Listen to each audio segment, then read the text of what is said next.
This channel does not promote any violent, harmful, or illegal activities. All content provided by this channel is meant for an educational purpose only.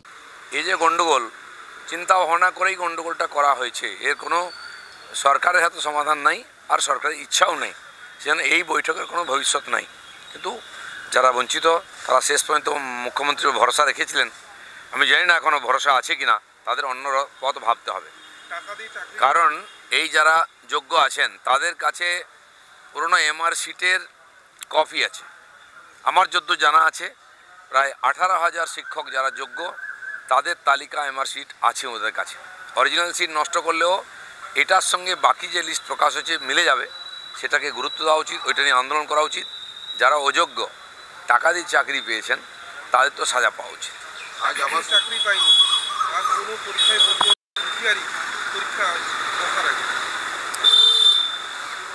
সেটা তো court যে আদেশ দিয়েছে সেটাকে গুরুত্ব দেওয়া উচিত। এবং আমার বক্তব্য, যেমন আরজি করের কেস আবার খোলা হয়েছে, কারণ ওখানকার যে জাজমেন্ট এসছে মানুষ তার উপরে আস্থা রাখেনি, মানুষ সন্তুষ্ট হয়নি। ঠিক এই কেসের ব্যাপারে অনেক গ্যাপ আছে। এই যে প্রায় 18,000 যোগ্য প্রার্থী তারা কোর্টে গেছিলেন, তাদের বক্তব্য শোনা হয়নি, এটা তাদের বক্তব্য। সেই জন্য দুই পক্ষ বলেছে, তৃতীয় পক্ষ যারা এর মধ্যে ক্ষতিগ্রস্ত তাদের যদি বক্তব্য না শোনা হয় কোর্টে, তাহলে সুবিচার হবে কি করে? কেন কোর্টের কাছে এই বিষয় নিয়ে আবার যাওয়া উচিত, যাতে কোর্ট এটার উপরে গুরুত্ব দিয়ে আবার বিচার করেন। যে সরকারটা সারা জীবন গণ্ডগোলই করলো, এত বড় বড় গণ্ডগোল করছে, তারা আবার গণ্ডগোলের ভয় পাচ্ছে। কে গণ্ডগোল করতে যাবে?